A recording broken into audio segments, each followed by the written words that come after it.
God is good. Mabuti God po is ang good. Diyos. God is good. Amen.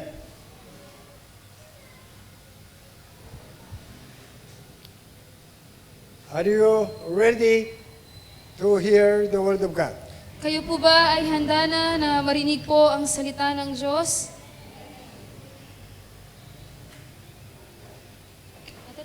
I will divide today's message by two.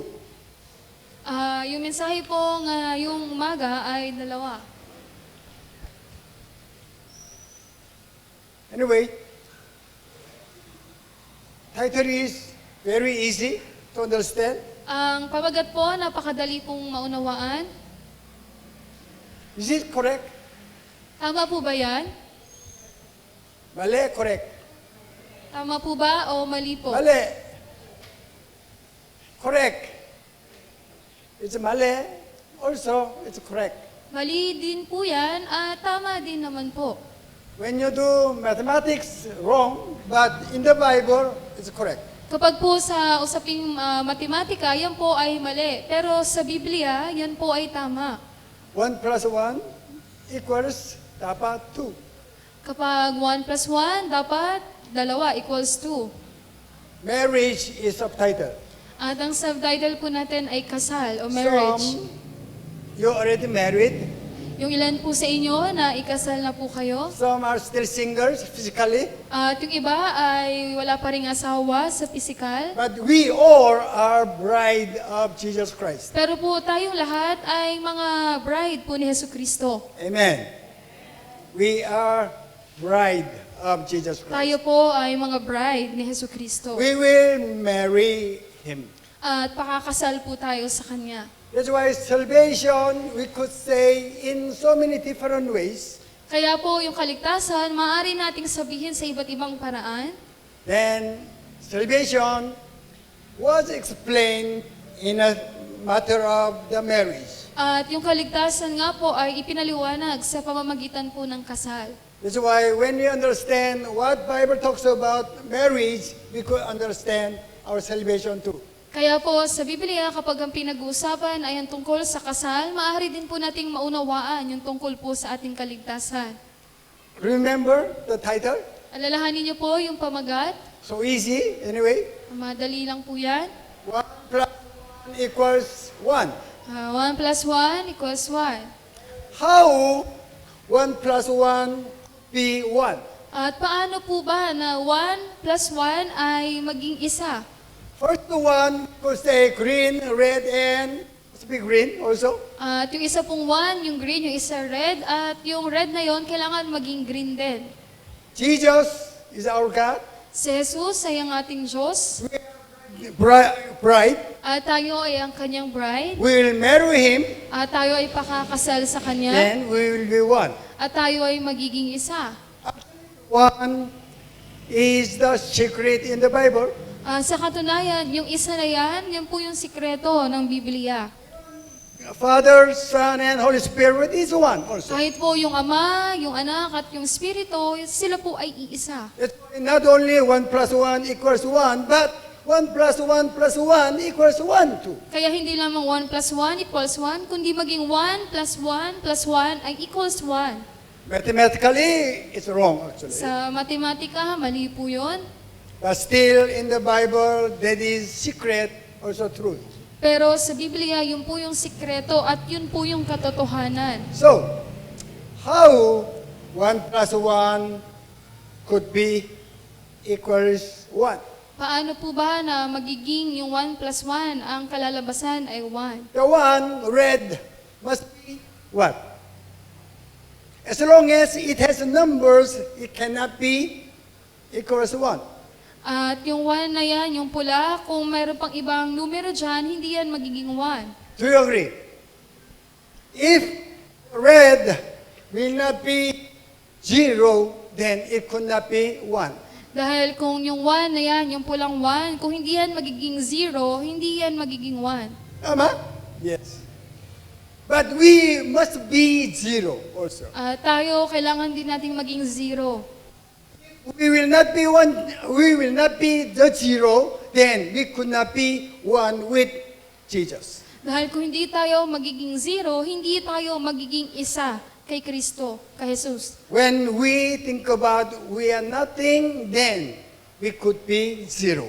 Kapag inisip natin na tayo ay wala, maaari po tayo maging zero. When you deny yourself, then we call it you will be zero. Kapag po itinanggi ninyo ang inyong mga sarili, tinatawag po natin yon na ikaw ay zero. When you have your own, you cannot be zero. Kapag may sarili ka pa rin sa'yo, hindi ka maaaring maging zero. That's why he said, I become empty. Kaya si Jesus, sinabi niya, ako ay naging empty. I know I am one of the God, Alam ko na ako ay isa sa mga Diyos, but I will not consider myself one of the God. pero hindi ko tinuturing yung sarili ko na isa sa mga Diyos. That's why I have my positions, everything I will consider is nothing. Kaya naman ang meron ako, yung posisyon ko at lahat ng yon, ituturing ko yon na wala. That's what we call it. Empty. Yun po yung tinatawag natin na empty. Can you change the mic? Sometimes it's good or not. Can you check? Anyway, so we call it when you be empty, when you consider yourself as nothing, we call it empty and deny. Kapag po tinuring mo yung sarili mo na wala, ang tawag po doon ay empty at deny. Still, some of you know what is the meaning of empty? Naalala pa rin po ba ninyo yung ibig sabihin ng empty? How many of you knew? Ilan po sa inyo yung nakakaalam? Empty means, Make unreal. huh? Louder? Loudly? Make unreal. Make unreal. You are real, but make yourself unreal. Nothing. Nariyan ka, pero tinuturing mo yung sarili mo na wala. Okay, then, color, still. Ngayon pa rin po yung kulay. There are primary three colors in the world.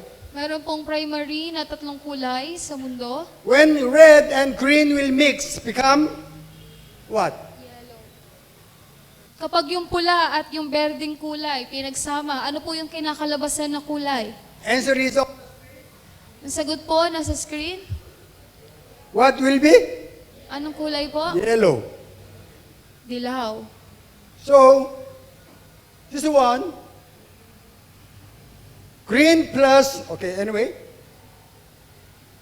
green plus red equals, must be yellow. Dahil kapag yung berde at sinamahan ng pula, ang kinalalabasan ay dilaw. Are you okay? Are you with me? Yes, yellow. But Bible says green plus red equals what? Green. Green. Pero sinasabi ng Biblia, yung berde, pag sinamahan ng pula, dapat green yung kalabasan. Are you with me? Yes, green. How green plus red could be green? Paano po yung kalalabasan ng berde at pula ay berde din? Red must be no colors. Yung kulay na pula na yan, dapat wala siyang maging kulay. As long as part of red, even different any colors, it cannot be green. Kahit pa yung pula na yan, kung kahit may iba pang maliit na kulay dyan, hindi yan magiging green. That's why, oh sorry. That's why red must be green. Kaya yung pula ay dapat na maging berde. How? Red will remove his original color red as transparent, no colors. Paano po? Yung pula, aalisin niya yung kanyang original na kulay at gagawin po niyang walang kulay, transparent. That's why it's sometimes we consider Bible is so easy to understand, Kaya minsan iniisip natin na madali lang maintindihan yung Biblia, but when you come to the deeper, it's not easy to understand. pero pag pumunta ka na sa pinakailalim, hindi na po madaling The maunawaan. secret was hidden. That's why you have to get the wisdom from heaven so that you can understand. Yung mga sikreto po ay nakatago, kaya dapat ikaw po ay humingi, makakuha ng wisdom mula sa Diyos upang maunawaan mo. Boy and girl will marry. Kapag yung isang babae at isang lalaki ay nagpakasal, that's what we call marriage. tinatawag din po natin yung nakasal. Then how could be two is one? At paano po yung dalawa na yon ay magiging isa? Bible talks about marriage from the beginning. Ang Biblia, sinasabi na niya yung tungkol sa kasal, simula pa man nung umpisa. Bible ends with the marriage too. At maging po yung Biblia ay nagtapos sa patungkol sa kasal. Genesis chapter 2 talks about marriage. Sa Genesis chapter 2, sinasabi doon ang tungkol sa kasal. And the last book of Revelation 19 even talks about marriage. At maging sa huling aklat ng Biblia sa Revelation chapter 19, ang sinasabi nila ay tungkol sa kasal. Why Bible talks about marriage from the beginning to the end? At bakit po ba sinasabi o nagpapatungkol ang Biblia sa kasal mula sa umpisa hanggang sa wakas? God and you must be one. Ang Diyos at ikaw ay dapat maging isa. That is salvation. Yan po yung kaligtasan. Marriage is, in other words, is salvation. Yung kasal, sa ibang salita, yun din po ay ang kaligtasan. Salvation is the plan of God. At yung kaligtasan, yun po yung plano ng Diyos. Salvation is purpose of God. At yung kaligtasan, yun po yung layunin ng Diyos. That's why when God started the creation, He have to talk about the salvation. In other words, marriage. Kaya nung simulang lumikha ang Diyos, kailangan niyang sabihin yung tungkol po sa kaligtasan. Sa ibang salita, yun po yung kasal. If God will talk about Himself in heavenly word, nobody can understand it.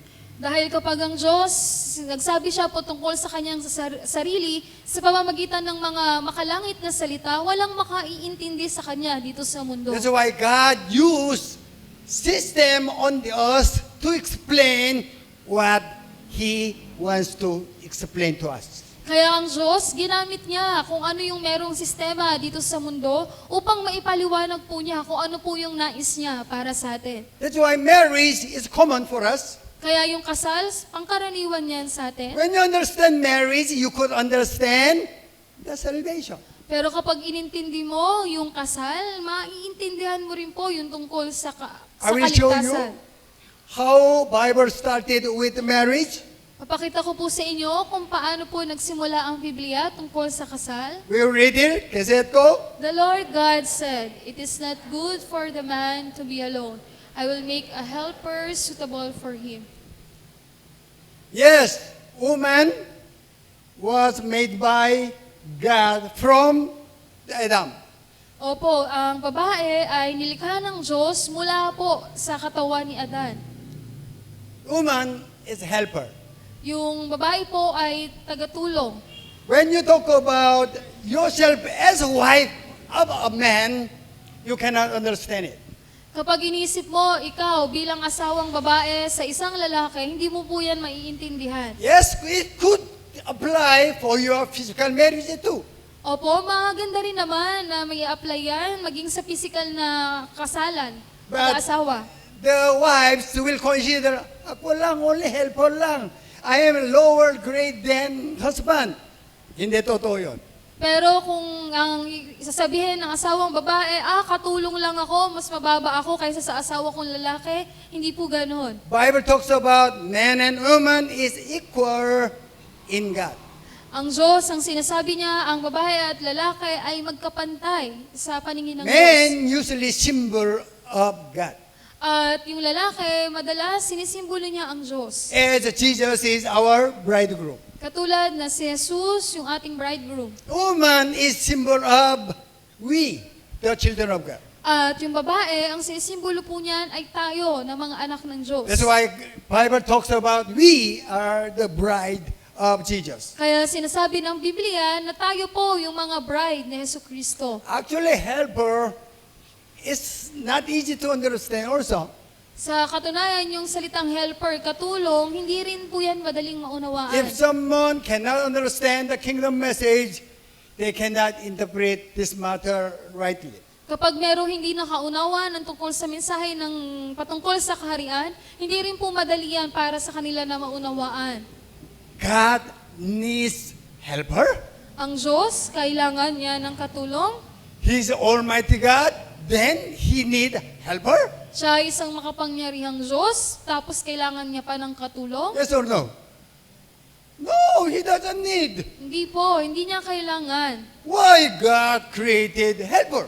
Pero bakit lumikha ang Diyos ng katulong? Because on the earth, God cannot do anything without helper. Dahil dito sa mundo, walang magagawa ang Diyos na kahit ano kung wala pong tutulong sa Kanya. That's what we are. Ayun po tayo. God made man, let them have dominion. Ayun po yung sinabi na yung tao bibigyan ng dominion. That's why without kingdom message, they cannot interpret the word helper correctly. Anyway, Kaya kung wala po yung kingdom message, hindi po nila maipapaliwanag yung salitang helper. so as we know, salvation is talking about the purpose of God. Tulad ng nalalaman natin, ang kaligtasan, ang pinatutungkulan po nun ay ang layunin po ng Diyos. Talks about plan of God, At maging po ng plano ng Diyos. what we call salvation. At yun po yung tinatawag nating kaligtasan. What God want to do for Himself. Kung ano yung nais ng Diyos na gawin po para sa Not sarili niya. for anything, even not for human being. Hindi para sa anumang bagay, maging hindi rin po para sa sangkatauhan. He cannot be bothered by anything. Hindi po siya pwedeng maggambala ng kahit anong bagay. He will do whatever He wants. At gagawin niya ano man po yung ninanais niya. Anyway, as we know, the Bible talks about salvation. Tulad ng nalalaman natin ng Biblia, ang sinasabi ang tungkol sa kaligtasan. That's the basic foundation to interpret the Bible. Ayun po yung basic na pundasyon upang maipaliwanag po yung Biblia. Then, how God made woman is here.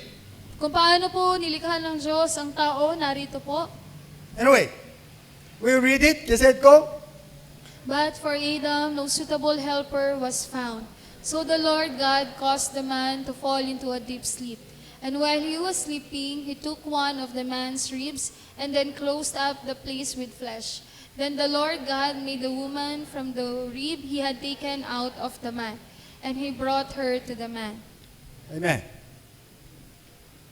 There are so many questions. Napakarami pong tanong.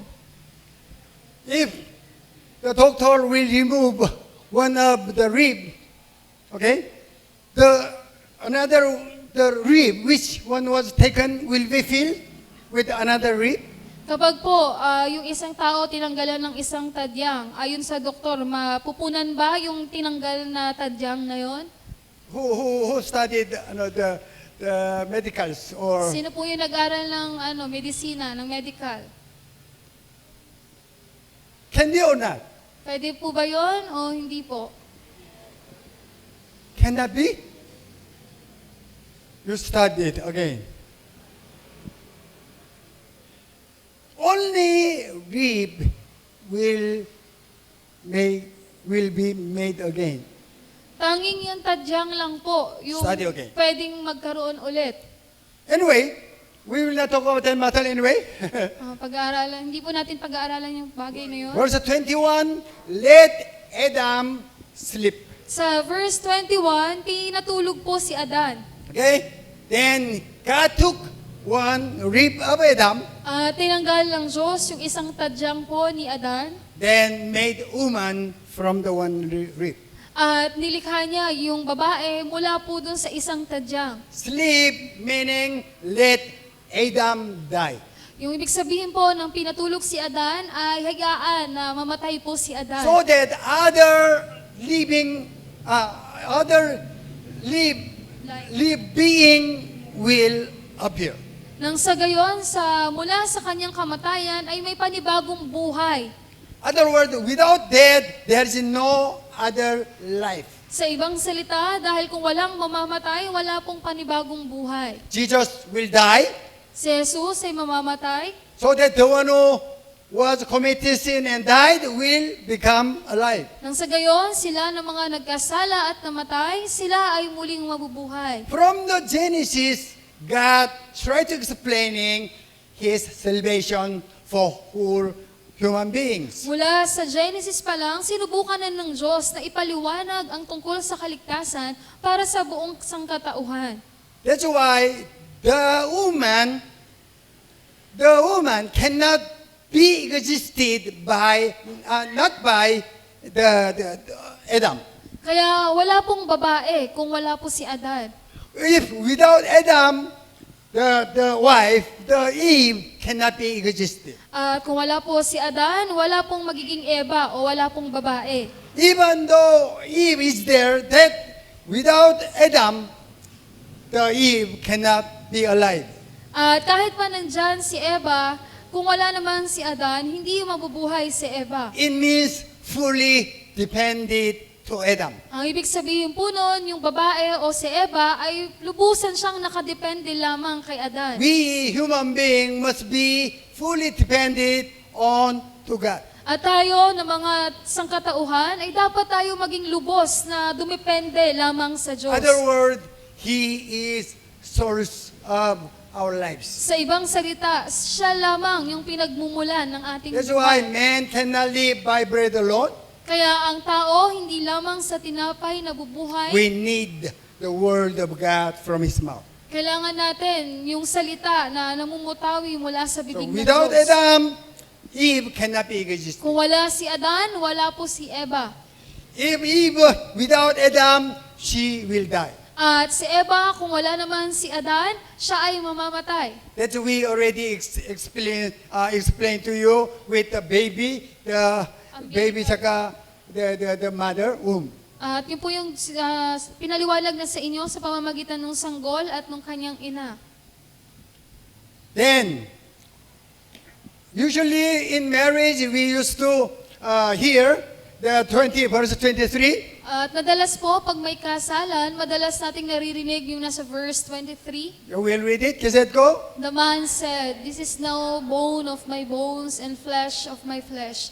She shall be called woman, for she was taken out of man." Okay.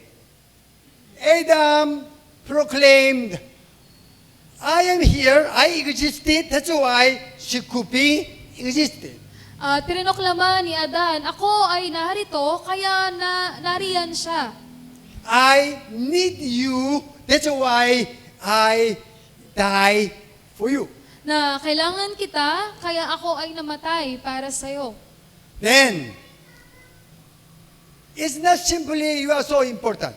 Hindi lamang po yan simple na ikaw ay mahalaga. How they are related between Adam and Eve. Kundi kung paano po ba related si Adan at si Eva. That's why you, women, through the marriage understanding, you could extend your understanding to the salvation. Kaya kayo, mga babae, maaari ninyong i-extend yung kaunawaan ninyo sa pamamagitan ng inyong kasal at sa kaligtasan. We men also, as a bride of Christ, also we have to understand that way. At maging kami, mga lalaki, bilang bride din ni Kristo, kailangan din naming maunawaan yun. Then they will be one. At sila po ay magiging isa. Still, one is mystery. Patuloy po, misteryo pa rin yung isa. How to become one? Paano ba yung dalawa ay magiging How isa? 1 plus 1 plus 1 equals 1? At paano din naman yung 1 plus 1 plus 1 ay dapat equivalent sa 1? Simply, several times I told you, Simple lamang po, maraming beses ko na rin nasabi sa if inyo. husband has his own opinion and wife has her own opinion, Kapag yung asawang lalaki may sarili niyang opinyon at yung asawang babae ganun rin naman, it cannot be one opinion. hindi sila magkakaroon ng isang opinyon. Either the husband will say, oh, I have no opinion. Either the wife will say, I have no opinion. Then, even though there are two, could be one opinion. At kung sino man sa kanila, yung asawang lalaki man o yung babae, yung magsasabi na, wala kong opinyon, magiging isa na lamang yung kanilang opinyon. Anyway, I try to explain what is salvation through the marriage. Sinusubukan ko pong ipaliwanag kung ano po yung kaligtasan sa pamamagitan po ng kasal. Also, as I told you, in the beginning, the Genesis, God talks about marriage. At tulad ng sinabi ko sa inyo, sa simula pa lamang sa Genesis, sinasabi na ng Diyos yung tungkol po Also, sa I kasal. told you, the last book of Bible, the Revelation, it also talks about marriage. At maging tulad ng sinabi ko sa inyo, yung huling aklat ng Biblia, ang sinasabi din ay yung tungkol sa kasal. Okay, remember 24, verse 24? Okay? Alalahanin niyo po yung sa verse They will 24, become one. sila ay naging isa. Then, talks about the Revelation. At ngayon naman po sa pahayag. Several times also we tackle these matters. Maraming beses na rin po natin napag-usapan yan. Okay, we'll read it. Does it go? Then I heard what sounded like a great multitude, like the roar of rushing waters, and like loud peals of thunder, shouting, Hallelujah! For our God, Lord God Almighty reigns. Let us rejoice and be glad and give Him glory. For the wedding of the Lamb has come, and His bride has made herself ready. Fine linen, bright and clean, was given her to wear. Fine linen stands for the righteous acts of God's holy people.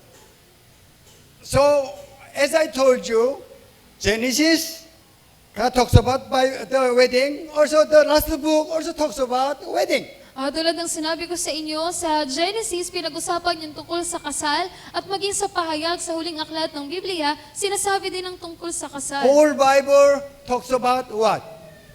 Marriage. At ang buong Biblia, ang sinasabi po ay ang tungkol sa kasal. Because wedding, marriage is symbol of salvation. Dahil po ang kasal, ang sinisimbolo niyan ay ang kaligtasan. Amen. So, this one, Revelation. Okay, you remember? Ito po sa Revelation, lalahanin niyo po. Okay, Genesis and Revelation. Ano po yung Genesis at yung Revelation? Even New Testament, Jesus talks about the wedding also. At kahit po sa Bagong Tipan, sinabi rin po ni Jesus yung tungkol sa kasal. Jesus engaged with 10 virgins. Sa Jesus ay na-engage siya sa 10 birhen. We are so many as 10. Tayo po ay madami kaysa dun sa 10. So you accepted Jesus Christ, Tinanggap niyo po si Jesu Kristo. then you engaged with Jesus, At kayo po ay na-engage kay Jesus. you became bride of Jesus. At kayo po ay naging mga bride ni Jesus. Amen. Bride has obligation to prepare herself for the wedding. At yung bride, meron siyang obligasyon na maghanda para sa kasalan. That's why Matthew chapter 25 talks about marriage. Ayun po yung sinasabi sa Matthew 22 verse 25, yung tungkol po sa kasal. Matthew 22. Sa Matthew chapter 22, Sandali. No. This is not the marriage yet. hindi pa po ito yung tungkol sa kasal. What we thought about, still the system of marriage is in heaven. Ang iniisip natin na meron pong sistema ng kasal sa langit. That's why usually the Christian couples, when we die, we will be there as your husband, I am wife. At kaya nga yung mga Kristiyanong mag-asawa, madalas sinasabi nila, pag namatay tayo, magsasama pa rin tayo sa langit bilang mag-asawa. But in heaven, there is no wedding at all. Pero sa langit, wala na pong kasalan po doon. Verse 30, we will read it. Does it go? At the resurrection, People people will will- neither marry nor be given in marriage. They will be like the angels in heaven. Because people didn't understand what salvation. Dahil yung mga tao, hindi nila naunawaan kung ano po yung kaligtasan. That's why people come to Jesus. Kaya yung mga tao, lumapit sila kay Jesus. There are how many brothers? Ilan pong mga kapatid na lalaki yung lumapit? How many? How many? How many? Merong bibig pero anyway, 7. Mayroon pong 7. Then first one married. At yung unang panganay ay nag-asawa. Then panganay died without any child. At yung panganay na yon namatay nang wala silang anak. That's the system in that age. Ayan po yung sistema nung panahon na yon. Then the wife of first one will marry with second. At yung asawa nung panganay, kailangan niyang maikasal doon sa sumunod Then sa second son panganay. died without son also. At yung pangalawa din, namatay nang wala din silang naging anak. That's why wife marry with third one. Kaya yung asawang babae, nagpakasal ulit dun sa pangatlo. Still, same, it happened Parehas pa rin po yung nangyari. until 7 all died. Hanggang sa yung 7 magkakapatid na matay. That's a story actually. Yan po yung kwento. That's what people ask Jesus. Yun po yung tinanong ng mga tao kay Jesus. So when 7 brothers and 1 wife will go to heaven, which son will be the husband of the 1 wife?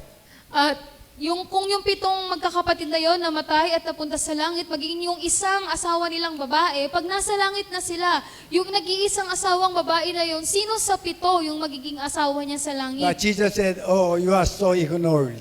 Pero ang sinagot sa kanila ni You Jesus, don't know the scriptures. mga ignorante kayo, hindi nyo pa nalalaman ang tungkol sa salita. Then Jesus said, neither marry nor be given in marriage. Wala, kahit kasal o maging ibibigay yung kasal, wala. There is no system marriage in heaven. Yet why God started then marriage from Genesis to the Revelation? Kung wala naman palang sistema ng kasalan sa langit, bakit nagsimula ang Diyos na sabihin ang tungkol sa kasal sa Genesis, pati hanggang sa Revelation? Because wedding system is so important to understand what is salvation. Dahil po ang sistema ng kasal ay napakahalaga upang maunawaan ang tungkol sa kaligtasan. Then, Jesus said, so, when man will marry, then nobody can separate. At sinabi ni Jesus, kapag may kinasal, yung sila ay wala nang makapaghihiwalay sa kanila. When I was seminary, then we talk about this matter also. Nung ako po ay nasa seminaryo, pinag-usapan po namin ito. Physically, when you marriage, there are so many reasons to make divorce. Sa pisikal na kasal, magkakaroon po kayo ng napakaraming dahilan para maghiwalay This one, kayo. It's not physical, this is spiritual. Pero ito po, hindi pa tungkol sa pisikal, kundi ito po ay tungkol sa spiritual. When you become child of God, nobody can cut it. Na kapag ikaw ay naging anak na ng Diyos, wala nang makapaghihiwalay sa'yo, makapuputol nun. Anyway, we could apply this matter also for our physical wedding also. At maaari din naman nating mai-apply yan sa ating mga pisikal na kasal. This is what kanina I try to talk. Yan po yung kanina na sinabi ko po. Matthew chapter 25 verse 1, we'll read. Kaset ko. At the time, the kingdom of heaven will be like 10 virgins who took their lamps and went out to meet the bridegroom. Okay. 25 verse 1 talks about what? The kingdom of heaven. Yung sa Matthew chapter 25 verse 1, ang sinasabi dyan ay ang tungkol sa kaharian ng langit. Meaning, Jesus wants to talk about salvation. Ang ibig sabihin po noon, gustong sabihin ni Jesus yung tungkol sa kaligtasan. When you read kingdom of heaven, it's salvation. Kapag binasa ninyo yung tungkol sa kaharian ng langit, yun po yung kaligtasan. That's what Jesus knew God's purpose, Yun God's po plan. yung nalalaman ni Jesus na layunin, plano ng Diyos. That's why Jesus talk about salvation. Kaya sinabi ni Jesus yung tungkol sa kaligtasan. There are 10 virgins. Merong 10 birhen. This one, you might memorize all matters. Ito siguro makakabisado nyo na lahat po. We talk about this matter so many times. Napakaraming beses na po nating napag-usapan yan. Just make it shorter. Papaikliin po natin. 5 was wise. Yung 5 ay matatalino. 5 was so foolish. At yung 5 ay mangmang. Even though 10 of them are engaged with At kahit bridegroom. pa silang 10 lahat ay engaged dun sa bridegroom, Why? Wise 5 only prepared themselves. yung 5 matatalino lamang yung inihanda, yung kanilang mga sarili. And others, they didn't prepare themselves. Pero yung iba, hindi po nila hinanda yung sarili nila. Jesus used the word oil. Si Jesus po, ginamit niya yung salitang oil, langis. Anyway, the one who understood what was salvation prepared their portions as oil. Sila na mga nakaunawa kung ano yung kaligtasan, sila po yung maghahanda ng kanilang langis. The one who didn't understand what was salvation, they didn't prepare themselves the oil. Sila na mga hindi nakaunawa kung ano yung kaligtasan, hindi sila maghahanda yung langis. Then, as we know the story, wise was accepted. Tulad ng nalalaman natin sa kwento, yung 5 matalino lamang yung natanggap.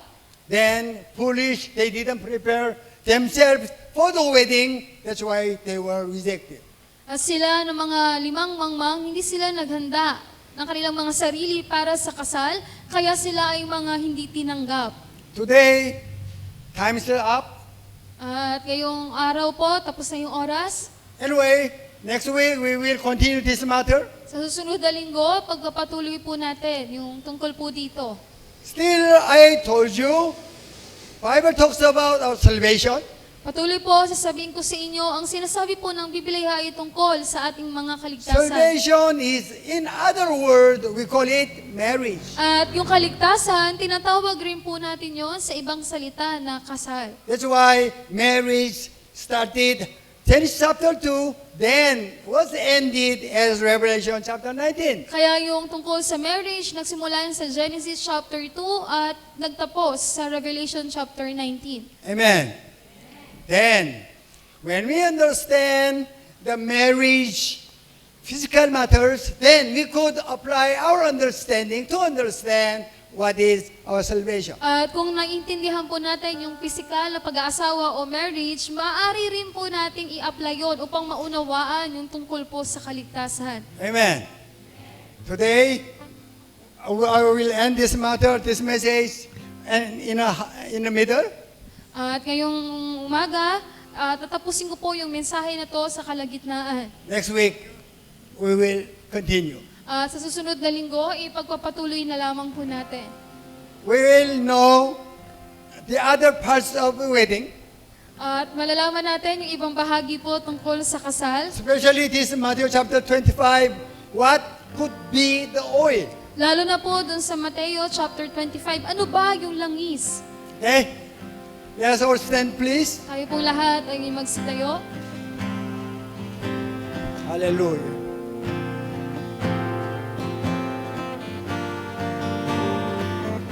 We will give Him thanks for His presence and His word and His faithfulness. Let us shout hallelujah! Hallelujah! Hallelujah! Father, salamat! Ola yora karay! Sakara yora sa! Yora yora! Hallelujah! Oh, karayara sa!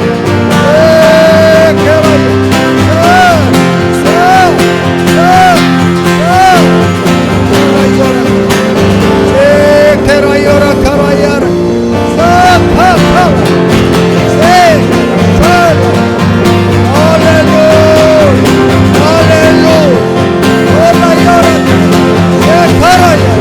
Karayara!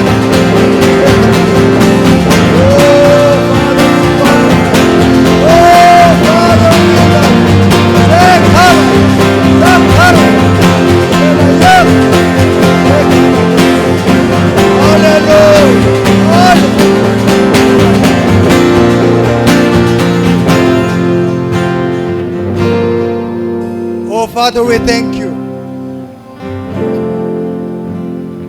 You are the one let Adam make him sleep.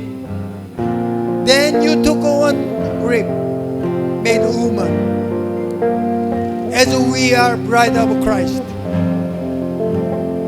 Thank you, Father, using earthly system to explain heavenly system. That's why, Father, you talked about marriage. Then bless us to understand what is our salvation correctly. Hallelujah. Oh, Father, we thank you for your faithfulness. Even, Father, for your presence. Even for your word. Hallelujah. May the grace of Jesus Christ, our Lord and Savior, the one who died on the cross to make the dead all human become alive. The love of Father, still you love us. You never stop loving us. The fellowship of Holy Spirit will guide us. Bless us to understand more deeper meaning of salvation. Be with you from now on ever to ever. That's why all children of God will agree and say, Amen and Amen and Amen. Hallelujah. Hallelujah.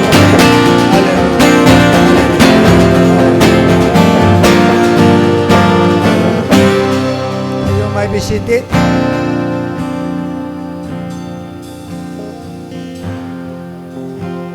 Last Thursday, September 7, Kuya, Yunsang, tsaka Donna, married. Can you stand for a while? Just stand. Tumayo lang. Then, face your, okay, stand. Okay. Thank you for your prayers. Then they prepare small gifts for you. When you go out, then only other talang daw you could receive. An announcement.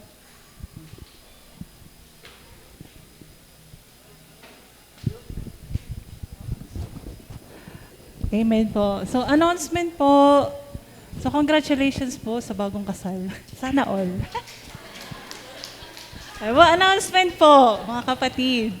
So, Lord's Kids Worship po natin. So, wag po natin kalimutan, 10:30 ng umaga. So, invite po natin yung ating mga pamangkin, mga kapatid na maliliit, na padaluyin po natin dito sa ating sambayan para habang bata pa po sila ay makakilala na sila sa Diyos. At yung ating pong youth fellowship, so 13 years old pataas po, as long as single po sila. So, paatinin po natin yung ating mga kapatid pa rin, mga pinsan, mga kaibigan. So, invite po natin sila dito sa ating sambahayan. At yung ating pong, wala na, yung service po natin. So, alas 8 palagi po yon. Yung ating pong prayer meeting, Wednesday, alas 3 po ng hapon. At yung mga nagdiditi po, so yung hindi pa po nakakasali, pwede po kayong lumapit sa mga leaders para po magtanong kung kayo po ay interesado. Ano po.